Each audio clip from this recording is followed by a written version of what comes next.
Hello friends, very good morning. আশা রাখি সকলে ভালো আছো, সুস্থ আছো। আমরাও ভীষণ ভালো আছি। এখন সকাল 8টা, সাড়ে 8টা মতো বাজে। আমরা সবাই ঘুম থেকে উঠে স্নান টান করে একদম রেডি হয়ে নিয়েছি। কালকে ফ্ল্যাট এসেছি, তোমরা জানো, রং খেলার দিন। আর ফ্ল্যাটে এসে প্রচুর কাজকর্ম করেছি।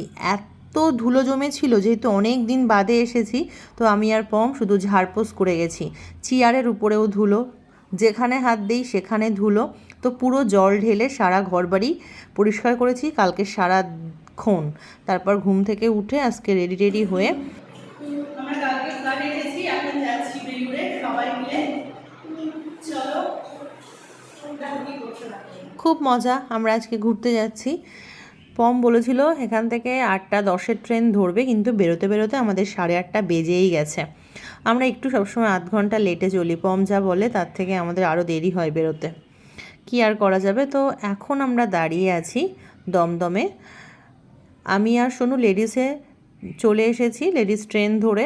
আর তারপরে পম আর দুষ্টু আসলো, তারপর আমরা একসাথে এখানে দাঁড়িয়ে আছি। পম টিকিট কাটছে দূরে, তো টিকিট কেটে আমরা চলে এসেছি। তো চলো যাই, প্রথমে দক্ষিণেশ্বর, সেখান থেকে যাব বেলুড়। দক্ষিণেশ্বরে এসেছিলাম আমরা বেশ কয়েকদিন আগে, কিন্তু বেলুড় সত্যি কথা বলতে আমাদের সেইভাবে যাওয়াই হয় না। যখনই যাই বন্ধ হয়ে যায়। তোমরা জানো বেলুড় সকাল 11টাতেই সব বন্ধ করে দেয়। ওই জন্য আমরা যতবার গেছি ততবারই গিয়ে সেখানে পৌঁছাতে বন্ধ হয়ে গেছে। তো কখনো বেলুড়ে ভোগও খাওয়া হয়নি। আর এই দেখো সোনু কী করছে, শুধু ঘুরপাক খেয়ে যাচ্ছে। তো আমি ওকে ডাকলাম যে আয় একটু ছবি টবি তুলি। দুষ্টু তো সব কিছুর ঊর্ধ্বে, তো সোনুকে নিয়ে একটু ছবি টবি তুলে তারপর আমরা আস্তে আস্তে এগিয়ে চলেছি। এখন সোজা উঠে যাব দক্ষিণেশ্বরের ফ্লাইওভারে। তো চলো যাই। আর আজকে বেশ গরম, পুরো বলতে গেলে একদম ভাজা ভাজা হয়ে যাচ্ছে। ফ্লাইওভারের উপর দিয়ে যাওয়ার সময় এই যে দোকানগুলো পড়ে, সোনু দুষ্টু বলে এটা নেব, ওটা নেব, সেটা নেব। আমি বললাম ঠিক আছে, যখন ফিরবো তখন।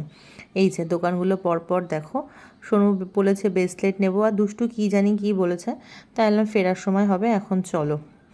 তো এই যে আমরা এখন মোটামুটি এগিয়ে চলেছি। এখন প্রায় 9:30 বাজে, বেশ রোদ্দুর উঠে গেছে। আমরা বোটের জন্য টিকিট কেটে দাঁড়িয়ে আছি, কখন আসে দেখো। আর অনেকটাই ভিড় আর বেশ রোদ্দুর। তো ওই যে চলে এসছে বোট, বেশ 10-15 মিনিট মতো দাঁড়ানোর পরে। আরও সকাল সকাল গেলে ভালো হতো, কিন্তু যা হয় আর কি। সোনু দুষ্টুকে নিয়ে আমাদের রেডি হয়ে বেরোতে না সবসময় একটু দেরিই হয়ে যায়। তো বোটের মধ্যে দেখে বুঝতেই পারছো যে বেশ ভালোই ভিড়। আমার মনে পড়ে আগে আমি 3বার বেলুড় এসেছি, 3বারই বন্ধ, ভিতরে ঢুকতে পারিনি। আসলে বসিরহাট থেকে আমরা যখন দক্ষিণেশ্বরে পুজো দেই, তারপর যখন বেলুড় যাই গিয়ে দেখি বন্ধ হয়ে গেছে। তো এই জন্য আগে সোজা বেলুড় যাচ্ছি, যে এবার বেলুড়ে যাবই, ওখানকার ভোগ প্রসাদ খাবই। তো দেখো আমরা যে বোটটাতে যাচ্ছি, বোটটা একদমই ফাঁকা, তাই না? আসলে খুব ভিড়। এরকম জায়গায় আমি আর সোনু বসেছি, দুষ্টুও বসেছিল, পরে উঠে রোদ্দুরের মধ্যে গিয়ে দাঁড়িয়ে আছে। তো অনেকবার ডাকলাম কিন্তু শুনলো না। আর এবারেও আমাদের যেতে যেতে বেশ তাও দেরি হয়ে যাচ্ছে। খুব সকাল সকাল গেলেই ভালো হতো। ওখানে মন্দিরগুলো ঘুরবো, তারপরে ওখানে কুপন কাটবো, এত কিছু প্ল্যান আছে আমাদের। তো মোটামুটি আমরা চলে এসেছি। তারপর ওখান থেকে একটু হাঁটা পথ ধরে এগিয়ে গেছি। আর একদম বেলুড়ের সামনেই একটা শিবফুল গাছ দেখে সেখানটাতে একটুখানি ভিডিও নিচ্ছিলাম। আমার খুব ভালো লাগে এই গাছটা। পুরো মানে নিচে শিবফুল একদম ভরে পড়েছিল, প্রচুর ফুল। নিচেও ফুল ছিল, ওপরেও ছিল। পরে যখন আমরা ভেতরের মন্দিরগুলো ঘুরছিলাম তখন দেখলাম মা শারদা, স্বামীজি সবাইকে এই শিবফুল দিয়ে পুজো দেওয়া আছে। তো চলো এবার আস্তে আস্তে ভেতরের দিকে যাব। আর ভেতরে তো জানো অতটা ভিডিও করা, ছবি তোলা এখানে সবটাই নিষেধ। তাও অল্প একটুখানি নেওয়া আছে ক্যাপচার, সেটাই তোমাদের সাথে ভাগ করে নিচ্ছি। আমরা ভিতরে যাওয়ার পরে পম কুপন কাটলো, তারপর এখানে সব মন্দিরগুলো আমরা ঘুরে নিলাম। কোথাও বেশি কথা বলা বারণ, তারপরে ছবি নেওয়া তো নিষেধই আছে। তো সেজন্য অল্প একটু ভিডিও রেখেছি। এই যে দেখো বেলুড় মঠের, মানে বেলুড় মঠটা দেখলেই একটা আলাদা শান্তি আসে ভিতরে, তাই না বলো? আর প্রচুর পিটুনিয়া ফুল ছিল এখন। এর আগে নিশ্চয়ই আরও অনেক ফুল ছিল, এখন শুধু পিটুনিয়া ছিল। প্রথমে আমরা ঠাকুর দর্শনেই গেছিলাম, কিন্তু দরজা বন্ধ হয়ে গেছিলো, যদিও আমরা ফাঁক দিয়ে একটু দেখেছি। তারপর ওনারা বললো যে সব কিছু দেখে নাও, 10 মিনিট পরে আবার ঠাকুরের দরজা খুলে দেওয়া হবে, তোমরা এসে দেখতে পারবে। তো আমরা ঠাকুরের দরজা খুললো, দেখলাম, তারপরে আমরা গেলাম খাওয়ার জায়গায়। তো খাওয়ার জায়গায় যাওয়ার সময় রাস্তার দুধারে এত ফুল গাছ ছিল, মানে কি বলবো, প্রচুর প্রচুর চাপা ফুল, প্রচুর ফুল ছিল। তো আমি ভাবলাম ফেরত আসার সময় একটু ভিডিও নেব, কিন্তু ওই পথটা বন্ধ হয়ে গেছিলো, ওই জন্য আমরা অন্য রাস্তা দিয়ে বেরিয়ে এখন দেখো আবার বোটে উঠে পড়েছি, ফিরবো। এখন তোমার মোটামুটি দুপুর ওই 1:30 মতো বাজে।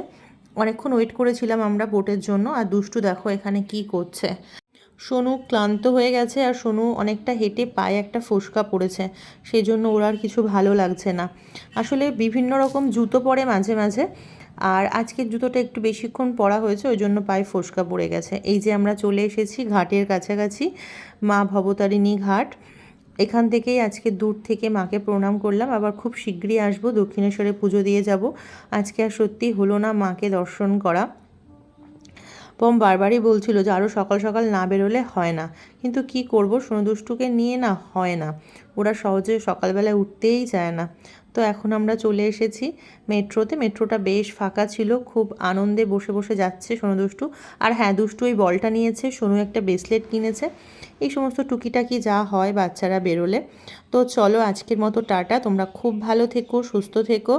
আর এখন মোটামুটি একদম আমাদের লোকাল ট্রেনে আমরা প্রায় বাড়ির কাছাকাছি চলে এসেছি। দুষ্টু ঘুমিয়ে গেছে, দুষ্টুকে এখন ঘুম ভাঙাচ্ছি, কারণ চলেই এসছি, আর একটুখানির মধ্যেই আমরা নামবো। তো চলো, কেমন লাগলো আজকের ব্লগটা তোমরা অবশ্যই বলো। আজকের মতো বিদায়, দেখা হবে আবার খুব তাড়াতাড়ি নেক্সট ব্লগে।